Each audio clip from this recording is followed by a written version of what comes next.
Praise God. We thank God for you and for the opportunity to come live, share the word of God from the house of the Lord. And by the grace that God has given us, we know that the word that we are sharing today will benefit you in many ways. Praise the name of the Lord.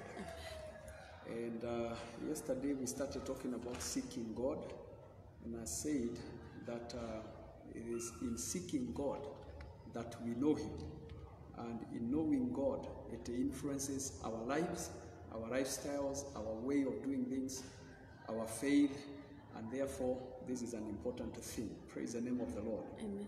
I want us to pray so that we can share the word of God. Father, we thank you. You are God who said unto your people, if they seek your face, you will be found of them, my Father. I pray that God, as we learn this thing about walking with you, seeking you, knowing you, King of Glory, let it be influential in our minds, so that the person who is listening to this word shall desire the face of God, the desire to know the Lord, shall desire to have a fellowship with God. For this shall be beneficial unto us and unto you, our Father. In Jesus' name we pray and we do believe. Amen. Amen and amen. Ninashukuru Bwana kwa sababu ya kutupea nafasi hii na neno lile ambalo ameweka katika maisha yangu ambalo nataka kushiriki. Jana tulikuwa tunasoma katika kitabu cha First Chronicles chapter 28 na ninataka kusoma kidogo First Chronicles 28 tuanzie mstari wake wa 9. Biblia inaongea habari ya maneno ambao Daudi aliambia Suleiman. And you, Solomon, my son, know the God of your father, and serve him with a perfect heart and with a willing mind. For the Lord searches all hearts and understands all the imaginations of the thoughts. If you seek him, he will be found of you, but if you forsake him, he will cast you off forever. Bwana asifiwe sana.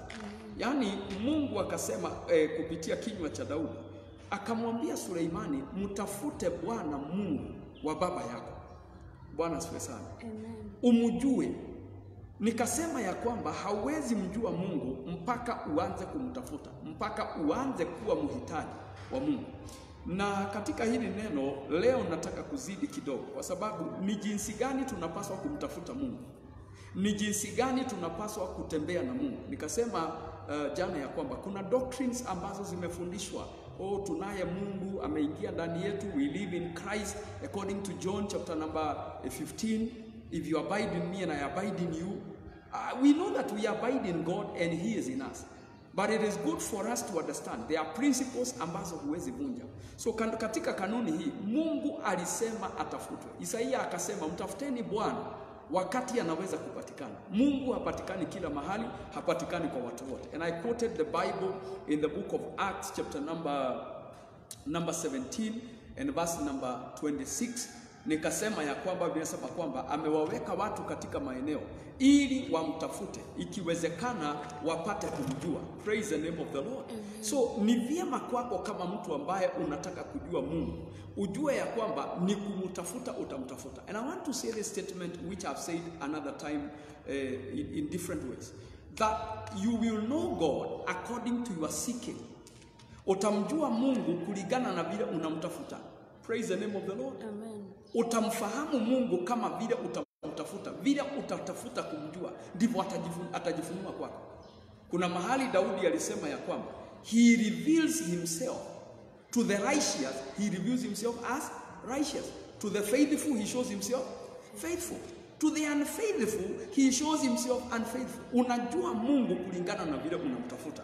Na siku ya leo nataka kidogo nitaje mambo mawili ambayo yako katika ule mstari. Inasema ya kwamba serve him with a perfect heart. Ni lazima mtu ambaye anatafuta Mungu pia atafute hili swala. Ninamtafuta Mungu kwa nini? Ni kitu gani kinafanya nitake kumjua Mungu? And it is good for you to know. Aliambiwa amjue Mungu, amtumikie. When you know God, it influences you, it influences rather the way you serve him. Praise the name of the Lord. Ukimjua Mungu vizuri, utamtumikia na njia tofauti. Na hii ndio huwa unaona watu ni tofauti hata katika kanisa. Tumeokoka lakini tuna behave na njia tofauti. Sote tunamfuata Mungu lakini tunamfuata na njia tofauti. Kwa sababu gani? You serve God according to your knowledge of him. Vile unamjua ndivyo utamtumikia. Akasema serve him with a perfect heart and with a willing mind. For the Lord searches all hearts. Nitasema qualities hizi ambazo wakati unatafuta Bwana zitategemea vile utamuona. Number one, I want to say this. Anasema serve him as you seek him, serve him with a perfect heart. Moyo mkamilifu. Na hapo chini anasema for the Lord searches all hearts. Praise the name of the Lord. Condition ya moyo ni kitu kitakacho Mungu atajitokeza kwako na vile atakuongelesha na vile atafanya na wewe. Praise the name of the Lord. Amen. Ukiwa mtu ambaye unataka kumtafuta Mungu lakini si katika ukamilifu wa moyo, unafuata Mungu lakini si na moyo mkamilifu. You know what that one means? The double-minded person. The double-minded individual ambaye anataka kufuata Mungu lakini kuna vitu anataka kufuata. Kuna mambo anataka kufanya lakini pia kuna vitu ambazo hataki kufanya. Jina la Bwana libarikiwe. Amen. Kama unataka kutumikia Mungu, ni lazima umpe moyo wako katika ukamilifu wake. Umtumikie Mungu kutoka kwa moyo wote. Usije ukamfuata, unamtafuta, unataka kumjua lakini moyo wako hauko katika lile jambo. Praise the name of the Lord. Amen. Na hili jambo huwa linahuzunisha Mungu sana. Na nikuambie hivi, hii ndio ilitokana na Judas kumsaliti Yesu. Kwa sababu gani? Moyo wake hauko umemfuata Mungu katika ukamilifu wote. Praise the name of the Lord. Amen. Hii ndio ilifanya watu wengine wafanye vitu ambazo leo hii tukiangalia tunasikia hazikuenda vizuri, kwa sababu mioyo yao hawakupea Mungu yote. Mtu anaitwa Sauli alifuata Mungu, lakini alifuata Mungu na moyo wake uko kombokombo, uko manusu manusu. Anafuata Mungu lakini watu wakiongea kitu amefuata. Praise the name of the Lord. Amen. As you seek God and you want to know him and you want to serve him, you must do it with the whole of your heart. Na siku ile utatafuta Mungu. Mungu alisema, mtanitafuta mtanipata, mtakaponitafuta na mioyo yenu yote. Hallelujah. Amen. With a perfect heart. Si utafute yeye na moyo nusu. Si utafute yeye na moyo wako hauko katika kumfuata. Praise the name of the Lord. Amen. I wish ningepata lile neno, lakini Mungu alisema mambo mengi katika hili jambo, ya kwamba kuna watu wanamtafuta, hawamtafuti na mioyo yao yote. Neno linasema, Yesu akarudia maneno, akasema ya kwamba watu hawa, alikuwa anakuta Isaya, akasema watu hawa hunifuata kwa vinywa vyao, lakini mioyo yao iko mbali nami. Kama utamfuata Mungu, ni lazima ujue Mungu huangalia moyo kuliko vile anaangalia sura. Praise the name of the Lord. Amen. In Joel chapter 2 Mungu alisema nini? Rarueni mioyo yenu wala sio nini? Nguo zenu. Kwa sababu Waisraeli walikuwa na tabia ile ya kupasua nguo. Ati kwa sababu ya vile mtu amesikia jambo nzito, amesikia anapaswa kutafuta Mungu, anararua nguo. Lakini zaidi ya kurarua nguo, moyo unabaki vile ulikuwa. Mungu huchunguza moyo kuliko vile anachunguza vitu vingine. Bwana asifiwe sana. Amen. So you serve God or you follow God with the whole of your heart and with a willing mind.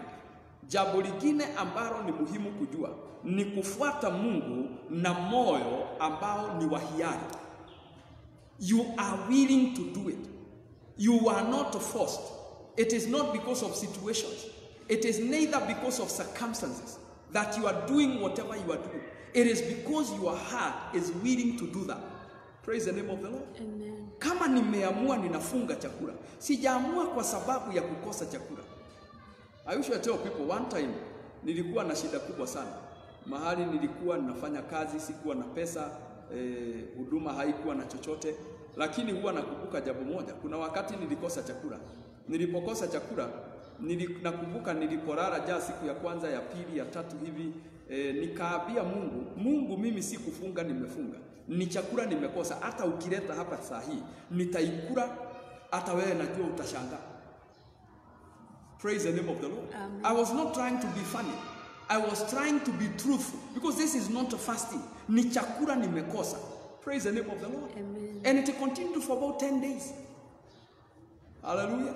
Na niwaambie hakuna njaa kubwa kama njaa ya mtu ambaye si kutaka unataka kukosa kukula. Amen. Mtu ambaye amepanga hakuli ni mtu mzuri sana. Anaweza endelea hivyo hata siku 10, hata siku 20. Lakini mtu yeyote ambaye wakati wake wa kutokula chakula ni kukosa amekosa, nitakwambia jambo lile huwa hatari kubwa, linachosha, linaumiza. Praise the name of the Lord. So wakati unapofanya vile kile unafanya kwa hiari yako, si chakula nimekosa, si vile pastor alitangaza tufunge, si vile mtumishi wa Mungu alisema tuachane na chakula wiki 2, ni kwa hiari yangu ya moyo, nikapapasi nikapanga, nitafunga chakula, niombee maisha yangu, niutafute uso wa Bwana. Nitakwambia wakati huo ndio utakapokuwa unatumikia Mungu, ndio utakapompata Bwana. Praise the name of the Lord. Amen. I want to say this. Wakati watu wamesukumwa na mambo, they can also find God. Wanaweza mtafuta Mungu na wakampata, lakini out of pressure. Na ninakuambia Mungu hujitokeza vile unaenda. Kama you are under pressure, he will also come under pressure. Praise the name of the Lord. Amen. Not that God is like us, but the truth of the matter he has said in his word, I will show myself to the faithful, I will show myself faithful. To the unfaithful, to the wicked, I will show myself in the same way. I am not wicked as God, but I will show myself in that dimension, in that capacity. So, nitasema ya kwamba mtafute Bwana na umtafute kwa moyo wako wote. Usimtafute kama vile watu wengine walimtafuta. Usimtafute kama vile watu walisema, lakini mtafute katika kutoka kwa kilindi cha moyo. Moyo wako unataka, ni moyo wa hiari. Praise the name of the Lord. Amen. The Bible says, for the Lord searches all hearts and understands all the imaginations of thoughts. Kitu kingine ambacho utabidi uwe nacho kama utamtafuta Bwana na utampata ni kuwa na moyo genuine. You be genuine in your seeking. Ukweli wa moyo uweke wazi mbele za Bwana. Unene yanayotoka katika moyo wako katika ukweli wote. Na watu wengi hawajui hili jambo. Watu wengi huenda maombi, watu wengi huenda kutafuta uso wa Bwana, lakini vile wanaingia pale, wanaingia na moyo ambao hauna ukweli wote. Anavyosema sivyo anavyomaanisha. Praise the name of the Lord. Amen. Mungu nakupenda, lakini moyo wake haufanyi nini? Haumpendi Mungu. Wakati anasema Bwana ninakuhitaji sana, ukweli wa mambo ni kwamba hamhitaji. It is just a matter of ni kusema anasema. Praise the name of the Lord. So kama utakuwa mtu ambaye utaona utendakazi wake katika maisha, ni lazima ufike mahali umtafute with genuineness, na moyo ambao unanena ukweli wote, moyo ambao unadhibitisha ukweli wote. Maana Mungu huangalia mioyo. Praise the name of the Lord. Amen. Bwana anakuangalia. Unapofika kwake, aliambia Samuel in 1 Samuel 16, akamwambia Samuel, wacha kuangalia nyuso. Mungu haangalii kama vile wewe unaangalia. Wewe unaangalia huyu mtu ni mrefu, huyu mtu ana sura nzuri, anaonekana ako na muscles, biceps, huyu ni mtu anaweza pigana. Lakini Mungu akasema moyo wake haunipendezi. Na nitakwambia hivi, wakati unapomfuata Bwana, unataka kumjua, jiangalie moyo wako, kwa sababu hapo ndipo Mungu anaangalia kwanza. Mungu haangalii umelala chini umegaragara mara ngapi. Mungu haangalia kwamba umefunga siku ngapi, anaangalia moyo, the motives of the heart. Praise the name of the Lord. Amen. Sasa sikuwa nataka kunena jambo hili sana. If you seek him in we are still in First Chronicles chapter 28 verse 9b. If you seek him, he will be found of you. But if you forsake him, he will cast you off forever. Jana nikasema kwamba kuna position mbili nataka kudiscuss na wewe ambazo ni hatari. Position number 1 ambao nataka kudiscuss leo kiasi ni position ya mtu aliyemjua Mungu lakini akamwacha. If you seek him, he will be found of you. But if you forsake him, ukimwacha, praise the name of the Lord. Position ya mtu ambaye alifanya nini? Alimwacha Bwana. Position ya mtu ambaye alimjua Mungu, alikuwa na Mungu. Na wapendwa, hakuna mahali hatari kama pale. Mnakumbuka vizuri habari ya Samson in Judges chapter number 16. Praise the name of the Lord. Amen. Wacha pengine tusome maneno haya kidogo. Judges 16 Wakati Samsoni alikwisha kunyolewa, maandiko inasema namna gani? Wakati alipoamka kutoka kwa usingizi baada ya kunyolewa, hiyo ni verse 19, alinyolewa. Verse number 20, Biblia inasema ya kwamba and the rider said unto him, Samson, the Philistines are upon him. And he awoke out of his sleep and said, I will go out as at other times before and shake myself. And he knew not that the Lord was departed from him. Samson hakuelewa ya kwamba alikuwa anamjua Mungu na sasa hawajuani. Walipelekana na Mungu na sasa hawapelekani. Jina la Bwana libarikiwe. Position ile, it is costly. Na wapendo, hakuna kitu hatari kama mtu kwenda katika assumption. Una assume una Mungu. Na Mungu jameni sio assumption. Nguvu ya Mungu sio assumption. Ati you assume you have the power. They were the sons of Sceva. Biblia inasema ya kwamba katika Matendo ya Mitume walienda kufukuza pepo na shetani ikawauliza, huyu mtu unaita Paulo tunamjua, huyu mtu unaita Yesu tunamuelewa, wewe nyinyi ni akina nani? Praise the name of the Lord. Amen. Hallelujah.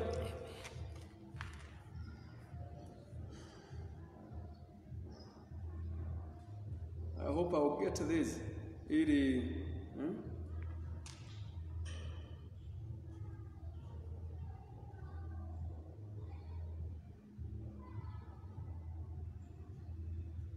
Sijui kama hili neno silipati, lakini shetani iliwauliza ya kwamba nyinyi hatuwajui ni nani. Paulo tunamjua, Yesu tunamjua, nyinyi ni akina nani? Praise the name of the Lord. Amen. Hallelujah. Kwa nini ziliwauliza vile? Kwa sababu hawa watu walienda na assumption. Praise the name of the Lord. Amen. Walienda na nini? Na assumption. Walienda wakifikiria ya kwamba tutafukuza pepo tu kama vile ambavyo tunafukuza. Praise the name of the Lord. Acts 19.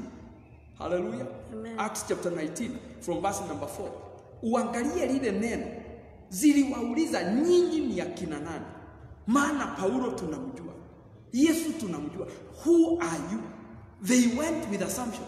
Wakaassume hata sisi juu tumekuwa pale na tumekuwa na Yesu na tumekuwa tukifanya kazi na yeye, tumesikia habari hizo, mambo yatakuwa vile yalivyokuwa.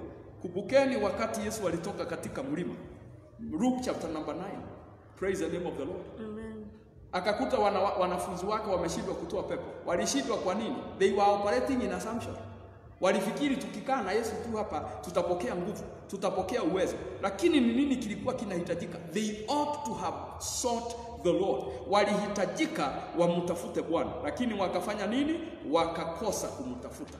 Jina la Bwana libarikiwe. So mtu anaitwa Samson, maandiko inasema ya kwamba aliamuka akidhania ya kwamba angeamuka kama kawaida, asijue ya kwamba Mungu alikuwa amemwacha. Hakuna position mbaya kama position ya mtu aliyemjua Mungu lakini hamjui. Andika mambo haya kama unaandika, yatakusaidia siku moja, ama leo yatakusaidia. I want to say this. Na kuna maneno nirudia jana, nitarudia kidogo ili niseme statement ambayo nataka kusema. Nikasema jana ya kwamba your knowledge of God is determined by how you seek him. Ufahamu wako wa Mungu unategemea vile umefanya nini? Umemtafuta. Nao nasema hivi pia, ufahamu wako wa Mungu ndio unategemeza imani yako. Praise the name of the Lord. Yeah. How will your faith be? Imani yako kwa Mungu, imani na utendakazi wake zitakuwa namna gani? Andika jambo hili kwa sababu sikulisema jana. The flow of God and his life in you is dictated by how you know him, by your knowledge of him. Mtiririko wa Mungu na uzima wake na utendakazi wake katika maisha hutegemea vile unamjua. Na hivyo ni kusema namna gani? Kama haumjui Mungu, kuna mtiririko fulani unakatika katika maisha yako. Kama hiyo ambayo nimesema katika Acts 19 verse number 4. Praise the name of the Lord. 19 verse 14. Praise the name of the Lord. Not verse 4 but 14. I want to say this. Uvile unamjua Mungu ndivyo itategemeza mtiririko. Because you can know the Lord, lakini vile unamjua, umemjua tu jina. Umemjua ni Mungu wa Israeli na Isaka na Abrahamu. Oh, alikuwa anafanya, anatenda. Lakini you have no personal knowledge of God in the way ambao inaweza achilia mtiririko wa nini? Wa uzima. So my brother, my sister, wherever you are, ni vizuri uwe mtu ambaye si mtu aliyemjua Mungu, ni mtu anayemjua Mungu. For his flow shall flow according to your knowledge. Praise the name of the Lord. Unaweza taka kuwa mtu ambaye ana nguvu za Mungu na zikosekane katika maisha yako. Kwa sababu gani? You do not know the Lord. Currently, you don't have knowledge of God. Praise the name of the Lord. Una Mungu unayemjua katika historia. Una Mungu ambaye unamjua katika nyakati na majira yaliyopita. Jina la Bwana libarikiwe. Hakuna position hatari kama position ya mtu aliyemjua. Because when you operate in this realm that I knew him, you are operating in the realm of assumption. Ni kuassume, unaassume. Ni kufikiria, ni kudhania. Kile Kiswahili kizuri kinatumia kudhania. Utadhania. Yani you will think that you are together when you are not together. You think that you are walking together and you are not walking together. Dangerous. Praise the name of the Lord. Amen. So mpendwa, kama unataka maisha mazuri, kama unataka kutumiwa na Mungu, kama unataka kufanya kile Mungu angetaka ufanye, it is for you to know that God is with you. Praise the name of the Lord. Amen. Don't assume. Usije ukawa na assumption. Praise the name of the Lord. Amen. Hallelujah.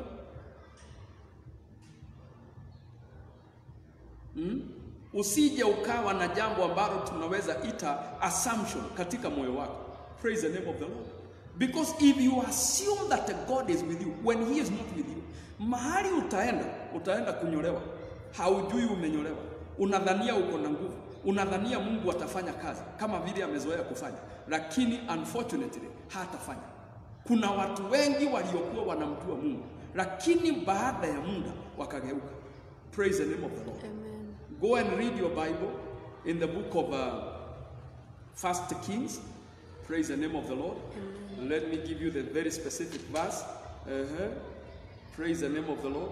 1 Kings chapter number 11. Ukisoma katika chapter 11, Mungu aliamua ataharibu ufalme wa Solomon kwa sababu ya mambo yale alikuwa anafanya. Praise the name of the Lord. Lakini wakati ambapo mambo yalizidi na Mungu akasema nitamaliza, aliinua mtu ambaye anaitwa nani? Jeroboam. Praise the name of the Lord. Biblia inasema kwamba naye mtu alikuwa anaitwa nani? Ahijah the Shilonite. Katika verse number 29. Akakutana na yeye, akamkatia nguo vipande 11. Vipande 10 samahani. Akampatia, akamwambia chukua. Hayo ni makabila 10 ya Israeli. Si ni Mungu amenena na yule mtu? Si ni Mungu amemuonyesha kile atafanya? Na kazi ile iko mbele yake ya kutawala mataifa makabila 10. Nitakata kutoka kwa Suleimani makabila 10 nitakupatia. Na akapewa vipande vile kuashiria. Na katika chapter number 12 ukisoma, wakati walikuja kwa Rehoboam baada ya Suleimani kufa, mwanawe Rehoboam akachukua ufalme. Biblia inasema kwamba wakaja Jeroboam akaja kwake akamwambia sasa tukuguzie mzigo. Na yule mtu akakataa. Rehoboam na Waisraeli wakafuatana. Akapewa makabila 10 kama vile neno la Bwana lilikuwa limesema. Na wakati Rehoboam alienda kujaribu kupigana na Jeroboam, Mungu alimwambia usipigane na yeye, wachana na yeye. Hili jambo ni mimi nimelifanya. So I wanted you to establish something. Jeroboam's kingdom was established by God. Hallelujah. Ni Mungu amesema twende na wewe. Nimekupea ufalme. Lakini enda katika chapter 13. Praise the name of the Lord. From verse number 1 utasoma ya kwamba Jeroboam alijiambia watu wale wakienda, nafikiri hii ni katika chapter 12 mistari ile ya mwisho, hapo ndipo story inaanzia. Biblia inasema kwamba katika mstari wake wa ngapi? Mstari wake wa 20 na ngapi? Na 8. Akatengeneza nini? Dama. Akasahau Mungu aliyempea ufalme. Akatengeneza dama. Akaweka moja wapi? Dan, na ingine wapi? Betheli. Hiyo ni verse 29. Praise the name of the Lord. And this thing became a sin, for the people went to worship before the one, even unto Dan. And he made a house of the high places. Yani akafanya mambo, akamsahau Mungu. Praise the name of the Lord. Amen. When you come to chapter 13 from verse number 1, ndiko unakuta confrontation. Yule Mungu alisahau, akageuka akawa adui yake. Yule Mungu alisahau, hawangepelekana naye. Let me tell you this. If you look at what Solomon was advised by David, he was told, if you forsake God, he will also do what? Forsake you. Praise the name of the Lord. 2 Chronicles 15 verse 2, I mentioned yesterday. And what did the prophet say to Asa? He said, the Lord will be with you as you always, if you are with him. If you follow him, he will be with you. But if you forsake him, he will also forsake you. Praise the name of the Lord. Amen. That is the nature of God. The moment you do what? You stop following God. Haumjui, hautaki kumjua Mungu. Wewe shughulika mambo huko mbinguni, hata uko na malaika wengi washughulikie, ujue vile utawapanga, kama unawatafutia nguo watafutie, wachana na mimi nilani maisha yako katika hii dunia. As you do what you are doing on earth, forgetting God, I can give you an assurance, God will also forget and forsake you. Praise the name of the Lord. Na position hiyo nimesema ni nini? Dangerous position.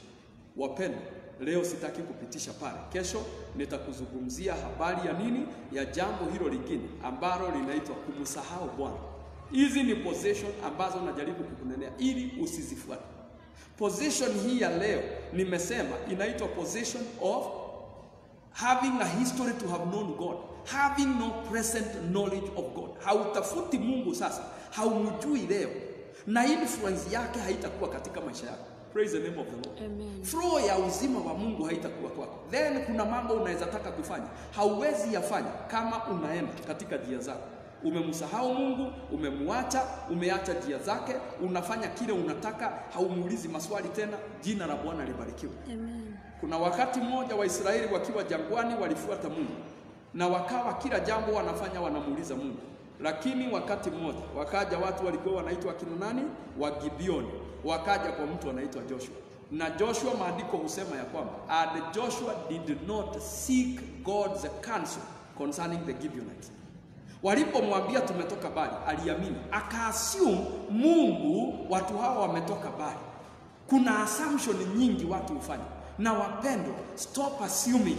Praise the name of the Lord. Yeah. Be a person who follows after the heart of God. Even concerning the people who are coming your way, ask God about them. Uliza Mungu, huyu mtu nimpokee ama niwachane na yeye? Nitembee na huyu mtu ama nisitembee na yeye? Angalia Balaam, hata kama alikuwa na uchawi wake na mambo yake, lakini alikuwa anajua kuna vitu ukifanya utakuwa peke yako.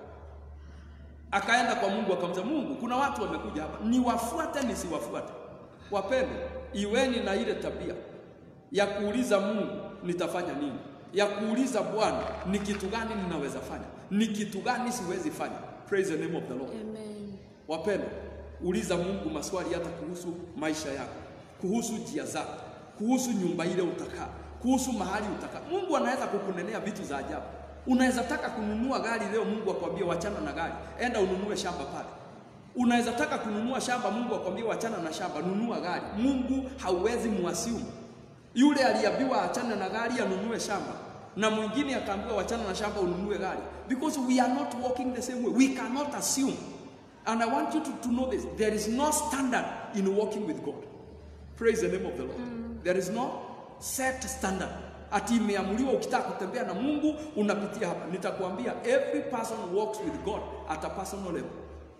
Na katika ubinafsi wako ndiko Mungu angetaka uache assumption. Wacha kufuata kilabu alisema. Mtumishi fulani aliniambia, mtu fulani alisema. Wapendwa, nilifuata mambo ya watu mpaka nikafika mahali nikagundua kumbe katika kufuata watu ndivyo ninazidi kupotea. Mpaka wakati Mungu aliniambia wachana na watu, ingia kwa nyumba yako, funga, uniombe nikufundishe. Na wakati nilianza ile njia, akanifundisha mambo ambao yamenisaidia. Mungu wa mbinguni awabariki sana. Na nitasema ya kwamba si uache assumption, si umjue Mungu wa leo. Sio umjue Mungu uwe ulimjua. Ukiangalia katika maneno haya, na tutaongea baadaye pengine kesho. It is not that you knew, you are supposed to know. Je, huyu mzee Daudi aliambia Suleimani, know the God of your father. No. Sio may you knew the God of your father. Anamwambia you must know him now. It is about now. And the word know, it is a present tense. Praise the name of the Lord. No. Hallelujah. Si umujue. Present continuous. Know him. Tomorrow it will say, know God. The next day it will say, know God. The next year it will say, know God. Wapendo, tutafute vile tutamjua Bwana. Mungu wa mbinguni awabariki. Wacha tuombe, tumalizie pale. Father, in the name of Jesus Christ, I pray that our desire, our hunger for God will increase. Every day of our lives, we will seek to understand the will of God. Father, I bless your people as they seek to know you. May you be known of them. You said in your word, seek me and I will be found of you. And our hearts are saying, my heart seek after God. And I pray that God, as many as start to seek you, you will be found of them. We thank you. I bless your people. Bless their lives. In Jesus' name, we pray and we give thanks. Amen. Amen. God bless you so much. As I wind up, I want to say, nilisema maneno haya nimeandika kwa kirefu katika kitabu changu kinaitwa Lord Teach Us to Pray. Kama ungetaka kile kitabu, kindly you can text me on 0719-727770. The book costs just 700 shillings plus shipment fee. Kama uko mbali na Nairobi, kama uko area ile ambao siwezi kukufikishia kile kitabu, tutabidi tufanye mpango vile kitakufikia, na kwa hivyo charges may apply. Lakini kwa yote nasema kwamba Mungu awabariki na watende mema. Tutapatana kesho Mungu akitupea nafasi. God bless you so much.